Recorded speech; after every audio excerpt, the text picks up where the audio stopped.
I never wanted to join the family business. After graduating from college with honors in financial management, my dreams were set on making my own mark in the corporate world. Several prestigious companies had already shown interest in my resume, and I was excited about building my career from scratch. But life had other plans. My name is Alice Chen, and I was always the responsible one, while my older brother Tommy was the golden child who could do no wrong. He got the newest gadgets, the fanciest clothes, and most importantly, our parents' undivided attention. I learned early on to be self-sufficient, throwing myself into studies and working part-time at our company during summers to earn my own money. Chen Global Trading had been in our family for 3 generations. My great-grandfather started it with just 2 shipping containers of electronics from Taiwan. By the time my father took over, it had grown into a respectable mid-sized company handling imports from all across Asia. I knew the business inside and out from my summer jobs, but I never thought I'd end up running it. That was supposed to be Tommy's destiny. "Alice, we need to talk," my father said one evening, his voice unusually serious. I had just finished telling him about a promising interview with Goldman Sachs over dinner at his office. "What's wrong, Dad?" He gestured for me to sit down, his face lined with worry. "The company, it's not doing well. We're losing money faster than ever before." I felt my stomach tighten. I thought Tommy was learning the ropes? "You always said he'd take over." Dad's face flushed with embarrassment. "Your brother, he's not ready." Yesterday, he expense reported a $5,000 dinner with clients at that new French restaurant. When I asked him about the business discussed, he couldn't remember a single detail. "And what does this have to do with me?" I asked, although I was beginning to see where this was going. "I need you to take over as CEO," he said simply. "You're smart, responsible, and you know the business. The company needs you, Alice." I sat there, stunned. For years, I'd been told this was Tommy's birthright. Now suddenly, because he couldn't handle it, they wanted me to step in and fix everything? "What about my own career plans?" I protested. "I've worked hard for this, Dad. I have interviews lined up." "This is our family's legacy," he interrupted, his voice cracking slightly. "Your great-grandfather built this company from nothing. Are you really going to let it fail?" I looked at the old black and white photo on his wall, my great-grandfather standing proudly in front of his first warehouse. The weight of 3 generations of family history pressed down on my shoulders. "Tommy won't like this," I said finally. Dad sighed. "Let me handle your brother. Will you do it?" I stared out the window at the city skyline, watching my carefully planned future slip away. "Yes," I heard myself say. "I'll do it." My first day as CEO of Chen Global Trading felt surreal. Walking through the familiar hallways, I was greeted by faces I'd known since I was a teenager running errands and filing paperwork during summer breaks. I spent the next 2 weeks buried in financial reports, my financial management degree finally proving useful in ways I hadn't expected. Mrs. Rodriguez, our head of accounting, and her team were invaluable, providing me with years of records and explaining various accounting practices that had become standard under my brother's influence. "I hate to show you this," Mrs. Rodriguez said one evening, placing a thick folder on my desk. "But you need to see where the money's really going." The numbers told a story of systematic mismanagement and wasteful spending. But it was when I started digging into the expense reports that my blood really began to boil. The documents revealed a pattern of excessive spending that made my stomach turn. An $80,000 Tesla Model S purchased 6 months ago under transportation expenses. A $12,000 monthly rent for a penthouse apartment in downtown, listed as client entertainment facilities. A $25,000 shopping spree at Armani, somehow classified as professional development expenses. "Has my father seen these reports?" I asked Mrs. Rodriguez. She shook her head. "Tommy always had a way of presenting things differently to your father." More vaguely. The details got buried in broader categories. I stayed late into the night, poring over every detail. The more I looked, the more I found. Weekend trips to Vegas labeled as client relationship building. Designer suits and watches filed under professional image maintenance. The company was bleeding money through 1,000 expensive cuts, all traced back to my brother's spending habits. By the end of my audit, I had made my decision. I drafted a new company expense policy, one that would eliminate all these excessive privileges. Everyone, including Tommy and myself, would operate on base salary alone. No more luxury cars, no more penthouse apartments, no more shopping sprees disguised as business expenses. As I finished typing the last page of the new policy, I glanced at the old black and white photo of my great-grandfather on the wall. "I'm going to fix this," I promised him silently. "Whatever it takes." I knew the storm that was coming. Tommy wouldn't take these changes lying down. But I had the numbers, the documentation, and most importantly, the authority to make these necessary changes. Let him try to justify $1,200 swimming trunks as a business expense to my face. I was reviewing supplier contracts when my office door burst open with such force that it bounced off the wall. Tommy stormed in, his face red with rage, waving a copy of the new expense policy I distributed that morning. "What the hell is this?" he shouted, slamming the document onto my desk. "You think you can just walk in here and take everything away from me?" I kept my voice steady. "These are necessary changes to save the company, Tommy." "Bullshit. You've always been jealous of me. Always trying to prove you're better than me.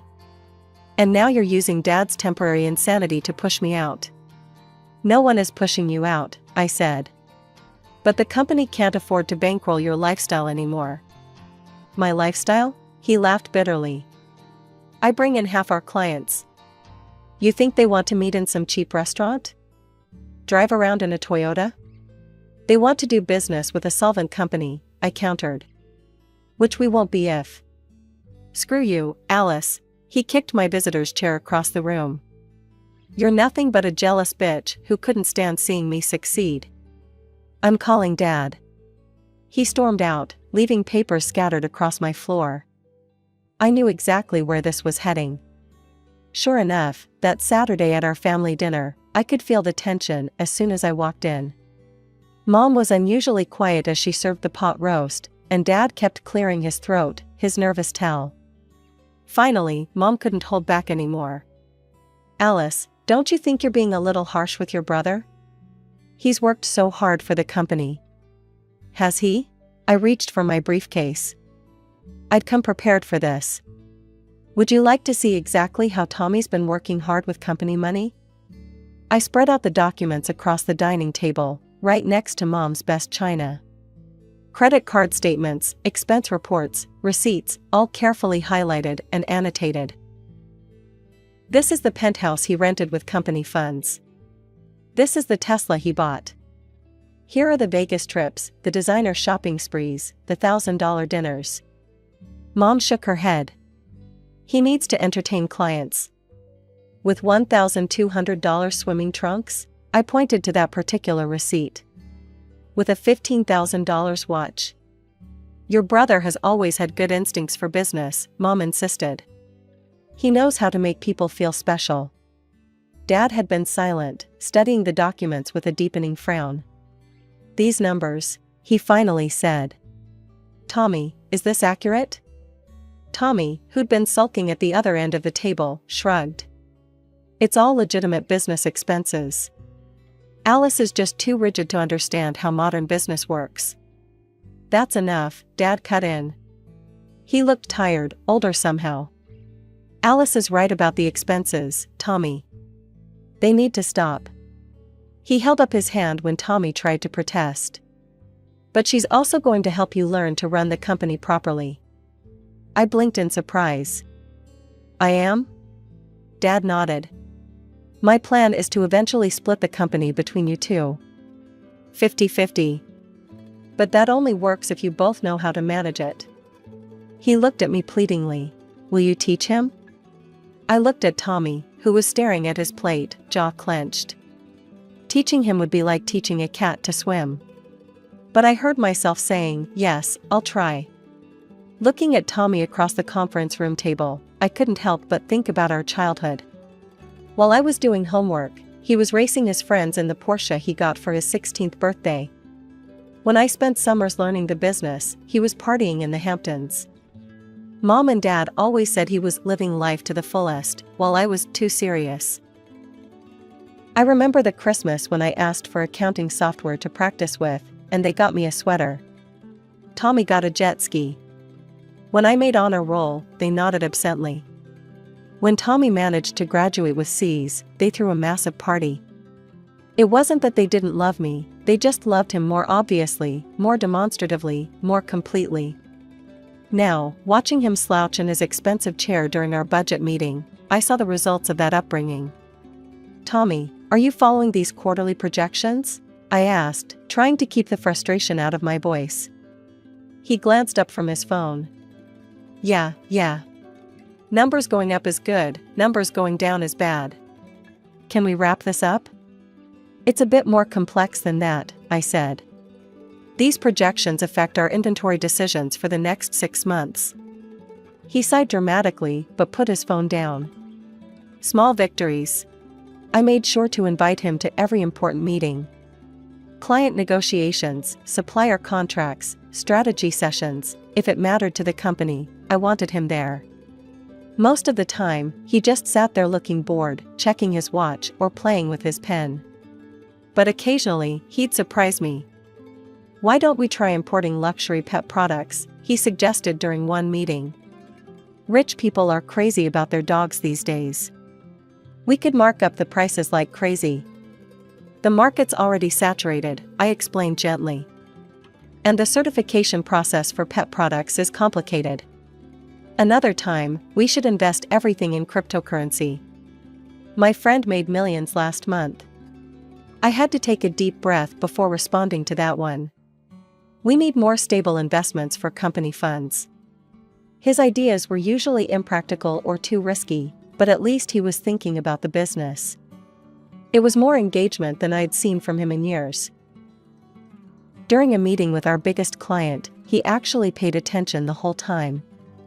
Afterward, he said, "You know, you're pretty good at this. The way you handled their pricing concerns." It was probably the first genuine compliment he'd ever given me. "Thanks, Tommy. Want to grab lunch and I can explain the negotiation strategy one used?" "Nah, got plans," he said, already heading for the door. "But maybe next time." I watched him go, thinking about how patterns set in childhood become the architecture of our adult lives. Tommy never had to try because everything was handed to him. I always had to try twice as hard because nothing was. Now I was supposed to teach him what I'd spent years learning on my own. 8 years. 8 years of early mornings and late nights. 8 years of tough decisions and careful management. 8 years of teaching Tommy everything I knew, while simultaneously running the company at peak performance. The numbers told the story better than I could. Profits up 300% since I took over, 5 new branches opened across the state, a client list that had tripled in size. Chin Global Trading wasn't just surviving anymore, it was thriving. Dad's 70th birthday party was supposed to be a celebration of all that success. The private room at Golden Palace Restaurant was packed with family, close friends, and our most important business partners. The same faces who'd watched our company grow from near bankruptcy to industry leader. I'd helped Mom plan every detail, from the traditional red decorations to Dad's favorite 8-course menu. Even Tommy had shown up on time, for once. He'd been unusually quiet lately, but I figured he was just nervous about his presentation of our latest expansion plans. After the Peking duck was served, Dad stood up, tapping his glass with a spoon. The room fell silent. "I have an important announcement," he said, smiling at all of us. "After much thought, I've decided it's time for me to fully retire." There were murmurs of appreciation around the room. Dad had been semi-retired for years, ever since he made me CEO, but he still kept an office and came in for major decisions. "And so," he continued, "it's time to talk about succession. About legacy." My stomach tightened, something in his voice Chin Global Trading has been in our family for 3 generations, passed down from father to son. Today, I'm proud to announce that I'm transferring full ownership of the company to Tommy." The room erupted in applause. I sat there, frozen, as relatives congratulated my brother. This couldn't be happening. "Dad," I said, standing up. My voice cut through the celebrations. "What about our agreement? You promised to split the company between us." The room went quiet. Dad shrugged, not quite meeting my eyes. "The company has always passed through the male line, Alice. It's tradition. Besides, Tommy will make an excellent leader." "Leader?" I couldn't believe what I was hearing. "I'm the one who saved this company. I'm the one who turned it around." "Now, dear," Mom cut in, "don't make a scene. Tommy has natural leadership abilities. He'll make a better owner than." "Better?" I laughed incredulously. Where was his natural leadership when the company was failing? Where was it during the 8 years I spent teaching him basic business concepts? Tommy stood up, straightening his tie. "Speaking of which, sis, you should start preparing to hand over your CEO duties. As the new owner, I'll be taking that position as well." He smirked at me across the table, the same smirk he'd had when he got that Porsche for his 16th birthday, when he took credit for my work in high school, when he spent company money like water because he knew he'd never face consequences. "You know what?" I stood up, my chair scraping against the floor. "You all deserve each other. 8 years I spent fixing Dad's mistakes and covering Tommy's incompetence. 8 years of my life sacrificed for this family's legacy." "Alice," Mom gasped. "How dare you be so selfish?" "Selfish?" I turned to face her. Was I being selfish when I worked 60-hour weeks to save the company? When I gave up my own career dreams? When I tried to teach Tommy, despite knowing he'd never learn? "You're just envious," Dad said coldly. "You've always been jealous of your brother." "Get out," Mom said, pointing to the door. "If you can't be happy for your brother's success, you can leave." I looked around the room at my relatives' uncomfortable faces, at the business partners who wouldn't meet my eyes, at my family's expressions of righteous indignation. Gladly. The next morning, I walked into the office one last time, to clear out my desk. Tommy was there, feet up on his new desk, my old desk, watching me pack. "Don't forget to leave your keys," he smirked. I dropped my resignation letter on his desk, without a word. 8 years of my life packed into one cardboard box. Thankfully, I'd always lived well below my means. The savings I'd accumulated bought me a beautiful apartment in the historic district. I decided to take a few months off, something I hadn't done since college. The first signs of trouble at Chin Global Trading started 3 months later. Mrs. Rodriguez called me over coffee. "They fired me," she said, hands wrapped around her cup. "Tommy said I was too old school in my accounting practices." Over the next few weeks, more calls came. Tommy had replaced most of the senior management with his college buddies. The new CFO was a guy he used to party with who'd barely passed business school. "He's back to his old spending habits," reported James, my former VP of operations, who'd also been let go. "Bought himself a new Maserati as a company car." But that's not the worst part. The worst part, as it turned out, was Tommy's solution to their first major crisis. When their main supplier raised prices, instead of negotiating or finding a reputable alternative, Tommy switched to a sketchy supplier offering suspiciously low prices. "The products are garbage," Sarah from Quality Control told me before she too was fired. "Half of them are defective, but Tommy won't listen. Says we're being too picky." Within 6 months, the company had lost 3 major clients. Within 8 months, most of our long-term partners had jumped ship. The carefully built reputation I'd spent 8 years cultivating was crumbling in a matter of months. I heard it all through the grapevine, and I felt absolutely nothing. 1 year to the day after that fateful birthday dinner, my phone rang. Dad's name flashed on the screen. I almost didn't answer, but some remnant of daughterly duty made me pick up. "Alice?" His voice sounded older, tired. We need to talk." I waited, letting the silence stretch between us. "Tommy, he hasn't worked out as we hoped." He cleared his throat. "The company's in trouble. Real trouble." "I'm aware," I said flatly.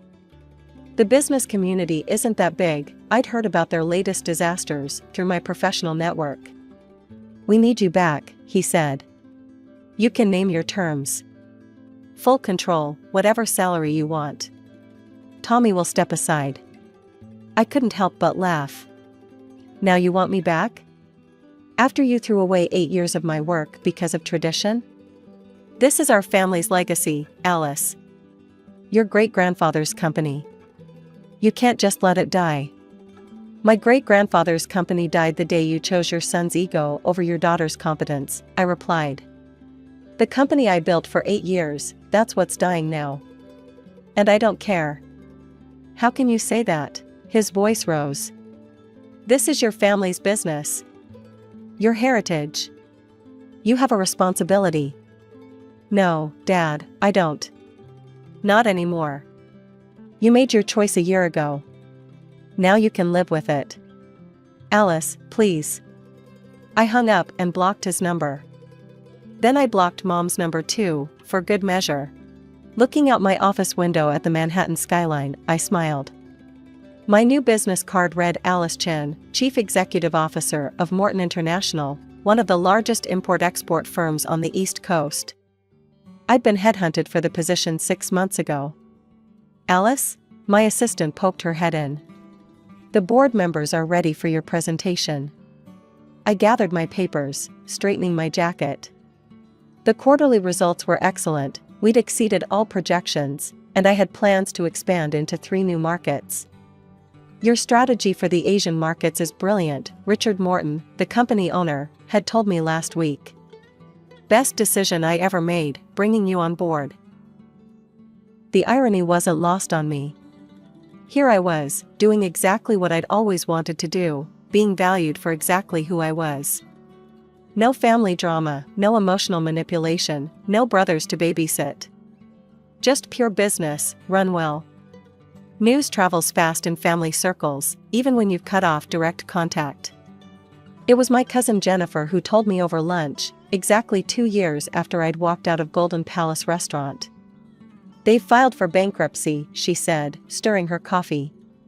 "Tommy had to sell everything, the house, the Maserati, even that ridiculous watch collection of his." I took a sip of my wine, letting the information settle. "And?" "He's moved back in with Aunt Linda and Uncle James. They converted their home office into a bedroom for him." Jennifer hesitated. "They're saying it's temporary, just until he gets back on his feet." I could picture it perfectly, Tommy in his childhood bedroom, Mom making his favorite meals, Dad making excuses for him. Some patterns really do never change. The details emerged over the following weeks through various family channels. The company's collapse had been spectacular, not just a failure, but a cautionary tale that would be whispered about in business circles for years to come. The defective products had led to lawsuits. The mismanaged funds had led to debt. The alienated partners had led to isolation. Everything I'd built over 8 years had been dismantled in less than 2, leaving nothing but debts and broken relationships. "Your father had to remortgage their house to cover some of the debts," my Aunt Maria reported during our monthly phone call. "They're saying you could have prevented this if you'd come back when they asked." I laughed at that, actually laughed out loud in my corner office overlooking Central Park. Morton International had just posted its best quarter in company history under my leadership. The Wall Street Journal had run a profile on me last month, praising my innovative approach to international trade relationships. "They're still not getting it, are they?" I said to Maria. "This isn't about me abandoning them. This is about them never truly valuing what they had."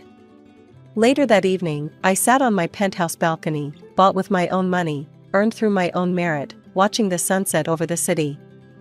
I thought about Tommy, back in our parents' house, probably still blaming everyone but himself for what happened.